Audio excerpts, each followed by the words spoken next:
नमस्कार. मी डॉक्टर राहुल वडसकर, सहाय्यक प्राध्यापक कीटकशास्त्र, कृषी महाविद्यालय नागपूर. रामेती नागपूरमार्फत घेण्यात येणाऱ्या क्रॉपसॅप आधारित शेतीशाळा प्रशिक्षण कार्यक्रमामध्ये आज आपण कपाशीवरील प्रमुख किडी आणि त्यांचं व्यवस्थापन याविषयी माहिती करून घेणार आहोत. आपल्या सगळ्यांनाच माहिती आहे की कपाशी हे महाराष्ट्रातील एक महत्त्वाचं नगदी पीक. पण आपल्या भागामध्ये जी कपाशीची उत्पादकता कमी दिसते त्याच्यामधलं प्रमुख कारण म्हणजे या पिकांवर होणारा किडींचा प्रादुर्भाव. आता किडींचा जर आपण प्रादुर्भाव लक्षात घेतला तर यात प्रमुख 2 किडींचा प्रादुर्भाव आपल्याला दिसून येतो. पहिला गट म्हणजे रस शोषण करणाऱ्या किडी आणि दुसरा गट म्हणजे बोंडअळ्या. पण जेव्हापासून बेटी कपाशीची लागवड सुरू झाली तेव्हापासून आपल्याला बोंडअळ्यांचा प्रादुर्भाव बऱ्याच अंशी कमी झालेला दिसून आला. पण रस शोषण करणाऱ्या किडींच्या बाबतीत मात्र असं नाही. आणि रस शोषण करणाऱ्या किडींचा प्रादुर्भाव विशेषतः आर्थिक नुकसानीच्या पातळीवर असला तर पात्या फुलांची संख्या कमी राहते, बोंडांची संख्या कमी राहते आणि एकंदरीतच उत्पादनात सुद्धा आपल्याला घट दिसून येते. म्हणून या रस शोषण करणाऱ्या किडींचं व्यवस्थापन करणं अत्यंत आवश्यक आहे. कपाशीमध्ये प्रामुख्याने मावा, तुडतुडे, फुलकिडे आणि पांढरी माशी या रस शोषण करणाऱ्या किडींचा प्रादुर्भाव आपल्याला दिसून येतो. मग आता हा प्रादुर्भाव जास्त का असतो याचं जर आपण कारण बघितले तर आपल्याला असं लक्षात येईल की बहुतांश शेतकरी खतमात्रा जी देतात ती माती परीक्षणावर आधारित न देता आपल्या अंदाजाने देतात. त्यामुळे काय होतं, झाडाची जर बहारदार वाढ झाली तर या रस शोषण करणाऱ्या किडींचा प्रादुर्भाव जास्त दिसतो. विशेषतः शेतकरी बंधू जे नत्रखताचा अतिरिक्त वापर करतात त्या बाबतीत. आता किडींच्या सर्वेक्षणाच्या बाबतीतही आपण थोडं मागे पडतो आणि सर्वेक्षण जर केलं असेल तर बरेच वेळा पीक संरक्षणाची उपाययोजना ही उशिरा सुरू होते. त्यामुळे आपल्याला असं दिसून येतं की किडींचा प्रादुर्भाव बराच वाढलेला असतो. पीक संरक्षण करत असताना मोनोक्रोटोफॉस, ॲसिफेट किंवा मोनोक्रोटोफॉस अधिक ॲसिफेट अशी औषधांचं मिश्रण करून शेतकरी बंधू फवारणी करतात. त्यामुळे सुद्धा मित्रकिडींचा ऱ्हास होतो आणि नंतर मग या रस शोषण करणाऱ्या किडींची संख्या वाढल्याचं आपल्याला दिसून येतं. शेतकरी बंधू अजून काय करतात की फवारणी करत असताना टॉनिक, ज्याला आपण वाढ संप्रेरक म्हणतो, त्याचा मोठ्या प्रमाणावर वापर करतात. झाड जितकं हिरवगार तितकं त्याच्यावर रस शोषण करणाऱ्या किडींचा प्रादुर्भाव हा जास्त दिसतो. या व्यतिरिक्त एक महत्त्वाची बाब म्हणजे सतत ढगाळ वातावरण असेल, अधूनमधून पावसाच्या हलक्या सरी येत असतील तर कपाशीवर येणाऱ्या रस शोषण करणाऱ्या किडींसाठी हे एक अनुकूल वातावरण तयार करतात. कापूस पिकामधील पहिली महत्त्वाची रस शोषण करणारी कीड म्हणजे मावा. आता कपाशीवर दिसणारा मावा हा साधारणतः फिक्कट हिरवा किंवा पिवळसर रंगाचा असतो. अंडाकृती आकाराचा असतो, आकाराने अतिशय लहान. आता याचा प्रादुर्भाव आपल्याला सर्वसाधारणपणे दिसून येतो 15 जुलै ते 15 ऑगस्ट या कालावधीमध्ये आणि नंतर पुन्हा आपल्याला तो दिसतो डिसेंबर आणि जानेवारी या महिन्यामध्ये. आता हे काय करते तर मावा या किडीची प्रौढ आणि पिल्लं पानाच्या खालच्या बाजूला राहतात, कोवळ्या फांदांवर राहतात आणि त्यामधनं रस शोषण करून घेतात. त्यामुळे काय होतं की पानं आक्रसतात. शेतकऱ्यांच्या भाषेत जर सांगायचं झालं तर याला आपण म्हणतो कोकडा. आणि या व्यतिरिक्त मावा ही कीड आपल्या शरीरातनं एक चिकट गोड पदार्थ बाहेर सोडते. त्यावर कालांतराने काळ्या बुरशीची वाढ होते. त्यामुळे झाडाची अन्न तयार करण्याची जी प्रक्रिया आहे, ज्याला आपण प्रकाश संश्लेषण किंवा फोटोसिंथेसिस म्हणतो, ती बाधित होते आणि पर्यायाने उत्पादनात घट येते. महत्त्वाची बाब म्हणजे जेव्हा डिसेंबर जानेवारीमध्ये या किडीचा प्रादुर्भाव दिसतो तेव्हा जर प्रादुर्भाव असेल तर बोंडे चांगली उमलत नाही. त्या रुईवर सुद्धा आपल्याला चिकटावा दिसून येतो, काळसर रुई आपल्याला दिसते. म्हणजे थोडक्यात सांगायचं झालं तर रुईची प्रत खराब होते आणि म्हणून मावा ही एक अतिशय महत्त्वाची कीड आहे. कपाशीमधली दुसरी पण आपल्या भागात अत्यंत महत्त्वाची कीड म्हणजे तुडतुडे. आता तुडतुडे हे साधारणतः हिरव्या रंगाचे असतात, पाचरीच्या आकाराचे असतात आणि लांबीला नेहमी तिरकस चालतात. याची जी पिल्लं असतात त्यांना पंख नसतात. आता याचा प्रादुर्भाव सुरू होतो साधारणतः जुलैच्या शेवटी, ऑगस्ट महिन्यामध्ये आणि सप्टेंबरचा पहिला पंधरवडा. हा कालावधी असा आहे जिथे तुम्हाला तुमच्या पिकावर मोठ्या प्रमाणावर तुडतुड्यांचा प्रादुर्भाव दिसून येईल. अच्छा, देशी वाणांपेक्षा अमेरिकन जे वाण आहेत त्याच्यावर याचा प्रादुर्भाव आपल्याला जास्त दिसतो. मग आता याची प्रौढ आणि पिल्लं पानाच्या खालच्या बाजूला राहतात, विशेषतः पानाच्या शिरांच्या मध्ये आणि पानाच्या पेशीमधनं रस शोषण करतात. एवढंच नाही तर ते आपल्या शरीरातली विषारी लाळ पानांच्या पेशीत सोडतात. त्यामुळे पानाच्या कडा ज्या आहेत त्या पिवळसर झाल्याच्या आपल्याला दिसून येतात. नंतर पानांचा कोकडा होतो, पानं लालसर होतात, त्यांच्या कडा मुरगळतात आणि परिणामी संख्या जी आहे पात्या फुलांची ती मोठ्या प्रमाणावर घटलेली आपल्याला दिसून येते. फुलकिडे हे फिक्कट पिवळसर रंगाचे, आकाराने लहान आणि लांबट असतात. कापूस पिकांवर फुलकिड्यांचा प्रादुर्भाव दिसून येतो साधारणतः ऑगस्टच्या मध्यानंतर आणि सप्टेंबरच्या पहिल्या पंधरवड्यात. आता याची प्रौढ आणि पिल्लं काय करतात, कोवळी पानं, हिरवी बोंड ती खरडून त्याच्यामधनं बाहेर निघणारा जो अन्नरस आहे ते तो शोषण करतात. त्यामुळे पानावर आपल्याला पांडुरके नंतर तपकिरी चट्टे दिसून येतात. झाड निस्तेज दिसतं आणि झाडाची वाढ खुंटलेली आपल्याला दिसून येते. कपाशीमधली चौथी महत्त्वाची रस शोषण करणारी कीड म्हणजे पांढरी माशी. आता पांढरी माशी आकाराने अतिशय लहान असते आणि याचे पंख जे असतात ते पांढुरके किंवा करड्या रंगाचे असतात. आता याची प्रौढ आणि पिल्लं हे पानाच्या खालच्या बाजूला राहतात आणि पानाच्या पेशीमधून मोठ्या प्रमाणावर रस शोषण करतात. त्यामुळे झाडं आपल्याला निस्तेज झालेली दिसतात. या पांढरी माशीची अवस्था आपल्या शरीरातनं एक चिकट गोड पदार्थ बाहेर सोडते आणि त्याच्यावर कालांतराने काळ्या बुरशीची वाढ होते. त्यामुळे झाडाची अन्न तयार करण्याची प्रक्रिया बाधित होते. प्रादुर्भाव जास्त असेल म्हणजे अन्नरस मोठ्या प्रमाणावर शोषण केला जात असेल तर पानं लालसर ठिसूळ होतात आणि नंतर मग वाळलेली आपल्याला दिसून येतात. जर पांढऱ्या माशीचा प्रादुर्भाव आपण वेळेत केला नाही तर आपल्याला असं दिसून येतं की पात्या फुलांची संख्या कमी राहते, बोंडांची संख्या कमी राहते. एवढंच नाही तर जेव्हा बोंडं उमलतात तर तेव्हा रुईवर सुद्धा याचा प्रादुर्भाव आपल्याला दिसून येतो, ज्यामुळे कापसाची रुई जी आहे ती चिकटाव्यामुळे खराब झाल्याचं आपल्याला दिसून येतं. पांढऱ्या माशीचा प्रादुर्भाव आपल्याला प्रामुख्याने दिसून येतो तो सप्टेंबर, ऑक्टोबर आणि नोव्हेंबर या 3 महिन्यामध्ये. जेव्हा पाऊस कमी झालेला असतो आणि तापमान वाढतं तेव्हा या किडीचा प्रादुर्भाव वाढल्याचं आपल्याला दिसून येतं. बिटी कपाशी असली तरी आपल्याला असं दिसून येत आहे की गुलाबी बोंडअळीचा प्रादुर्भाव बऱ्याच मोठ्या प्रमाणावर आपल्याला दिसतोय. पण आता या गुलाबी बोंडअळीच्या व्यवस्थापनासाठी काही शेतकरी बंधू सुरुवातीपासून सिंथेटिक पॅरेथ्रॉइड या गटातली कीटकनाशक वापरतात आणि अनुभव असा आहे की सिंथेटिक पॅरेथ्रॉइड गटातल्या औषधाची वारंवार फवारणी केली तर पांढऱ्या माशीचा उद्रेक होतो. त्यामुळे ही औषधं स्वस्त असली, अतिशय प्रभावी असली तरी सुरुवातीच्या काळात म्हणजे किमान सप्टेंबर ऑक्टोबरपर्यंत तरी सिंथेटिक पॅरेथ्रॉइड गटातल्या औषधांचा वापर करू नये. रस शोषण करणाऱ्या किडींचं जर आपल्याला सर्वेक्षण करायचं असेल तर एकरातील किमान 10 झाडांचं तरी आपण निरीक्षण घेतलं पाहिजे. वरच्या थरातील एक, मधल्या थरातील एक आणि खालच्या थरातील एक असे 3 पानं जरी बघितले तरी आपण पीक संरक्षणाची उपाययोजना करण्याचा निर्णय जो आहे तो घेऊ शकतो. हे कशासाठी की किडीने आर्थिक नुकसानीची पातळी गाठली आहे किंवा नाही यासाठी आपण जी 10 झाडं निवडणार आहोत ती प्रातिनिधिक स्वरूपातली असली पाहिजे. आणि मग आपण जेव्हा किडींची संख्या घेणार तेव्हा मावा हा सर्वसाधारणपणे 10 प्रतिपान किंवा 15 ते 20% प्रादुर्भावग्रस्त झाडांवर दिसून आला. सरासरी 2 ते 3 तुडतुडे आपल्याला प्रत्येक पानावर दिसून आले, 10 फुलकिडे दिसून आले किंवा 8 ते 10 पांढरी माशी किंवा 20 पिल्लं जर आपल्याला दिसून आली तर या रस शोषण करणाऱ्या किडींनी आर्थिक नुकसानीची पातळी गाठली असं आपण म्हणू शकतो. जर साध्या भाषेत सांगायचं झालं तर कुठल्याही प्रकारची रस शोषण करणारी कीड 10 प्रतिपान जर आढळून आली तर आपल्याला फवारणीची वेळ झाली आहे हा निष्कर्ष काढता येईल. कपाशीवरील रस शोषण करणाऱ्या किडींच्या एकात्मिक व्यवस्थापनासाठी आपल्याला काय करायचं आहे तर सुरुवातीपासून आपल्याला लक्ष द्यावं लागेल. आपल्याला खतं मात्रा देताना ती माती परीक्षणावर आधारितच असली पाहिजे आणि विशेषतः अतिरिक्त नत्र खताचा वापर आपण टाळायला हवा. तसंच टॉनिक ज्याला आपण वाढ संप्रेरक म्हणतो त्याचासुद्धा अनावश्यक वापर आपल्याला टाळायला हवा, कारण जास्त काईक वाढ जर झाली, झाडं हिरवेगार दिसायला लागले तर रस शोषण करणाऱ्या किडींचा प्रादुर्भाव हा वाढणार. दुसरी महत्त्वाची गोष्ट, वाणांची निवड करत असताना ज्या वाणांवर लव आहे अशा वाणांवर रस शोषण करणाऱ्या किडींचा विशेषतः तुडतुड्यांचा प्रादुर्भाव जो आहे तो कमी राहतो. तिसरी महत्त्वाची गोष्ट, आंतरमशागत वेळेवर व्हायला हवी. जर शेतात तण नसेल तर या किडींचा संख्या जी आहे ती सुद्धा मर्यादित राहायला मदत होईल. शक्यतो भेंडीचं पीक कपाशीच्या शेजारी घ्यायला नको, कारण भेंडीवर आणि कपाशीवर येणारी जी कीड आहे ती सारखीच आहे, त्यामुळे प्रादुर्भाव वाढू शकतो. जर पीक घ्यायचंच असेल तर चवळी घेता येईल, आंतरपीक म्हणून घेता येईल, काही ओळी लावता येतील. त्यामुळे काय होतं त्याच्यावर येणाऱ्या मित्रकिडींची संख्या वाढायला मदत होते. आता त्याच्यामध्ये सिरफीड आहे, क्रायसोपा आहे, लेडीबर्ड बिटल आहे. हा चवळीवर जो मावा येतो त्याच्यावर या मित्रकिडींची सक्रियता दिसते आणि चवळीवरचा मावा गेला की मग त्यानंतर हे सगळे ज्या मित्रकिडी आहेत त्या कपाशीकडे येतात आणि त्यामुळे नैसर्गिकरित्या मित्रकिडींचं संवर्धन एक प्रकारे होतं. सुरुवातीच्या काळामध्ये जर मित्रकिडींची सक्रियता असेल तर हानिकारक रासायनिक कीटकनाशकांची फवारणी आपण टाळायला हवी. मग या कालावधीमध्ये 5% निंबोळी अर्क किंवा नीम तेलाचा आपण वापर करू शकतो. जैविक जी बुरशीनाशक आहेत त्याच्यामध्ये मेटारायझियम, ब्युवेरिया किंवा व्हर्टिसिलियम साधारणतः 50 ग्रॅम प्रति 10 लिटर पाणी या प्रमाणात सुद्धा आपण सुरक्षित पर्याय म्हणून फवारणी करू शकतो.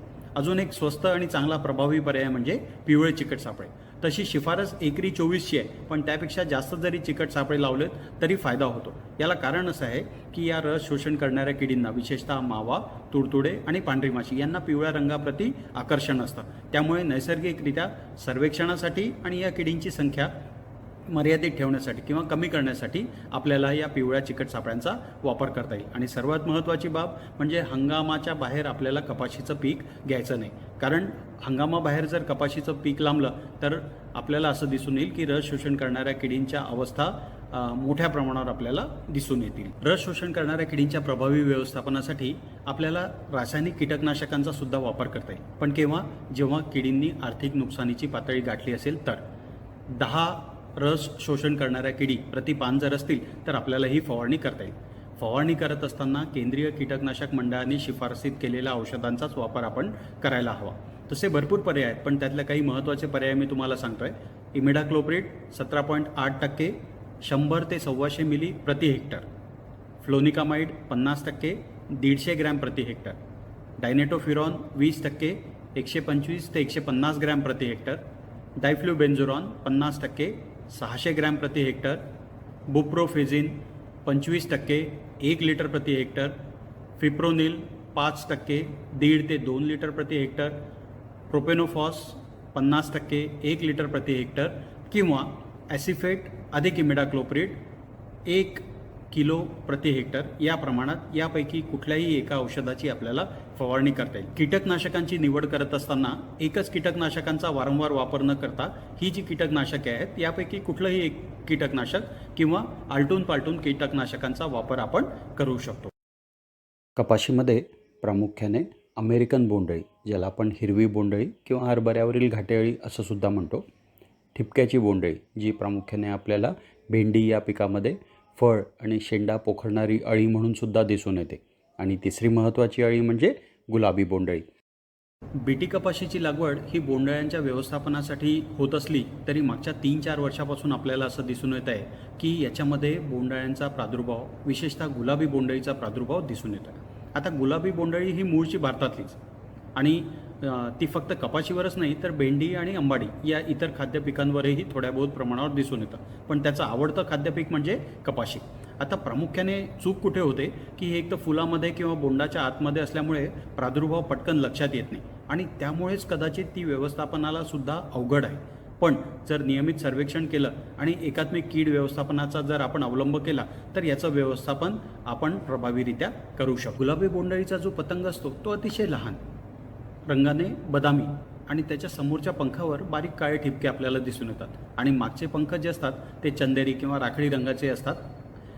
महत्त्वाची बाब म्हणजे सर्वसाधारणपणे ऑक्टोबरपासून आपल्याला या किडीचा प्रादुर्भाव बोंडांमध्ये दिसून यायचा, पण सध्याच्या अवस्थेत फुलांमध्ये सुद्धा याचा प्रादुर्भाव दिसून येतो आहे. आता गुलाबी बोंडअळीचा मादी पतंग जो असतो तो काय करतो, बोंडांजवळ किंवा फुलांजवळ आपली अंडी घालतो. आता ही अंडी बारीक, अतिशय लहान, लांबुळकी किंवा चपटी असतात, मोत्यासारखी चकचकीत असतात, आणि याच्यामधनं जी अळी बाहेर येते ती साधारणतः पांढऱ्या रंगाची असते, आणि डोकं मात्र त्याचं कथिया रंगाचं असतं. अळी 3ऱ्या आणि 4थ्या अवस्थेत गेली की मग ती गुलाबी रंगाची होते. आता म्हणून त्याला गुलाबी किंवा शेंद्री बोंडअळी असं सुद्धा म्हणतात. पण सर्वसाधारणपणे असं दिसून आलं आहे की अंड्यातनं अळी बाहेर आली की ती फुलांच्या आतमध्ये किंवा बोंडांच्या आतमध्ये शिरते.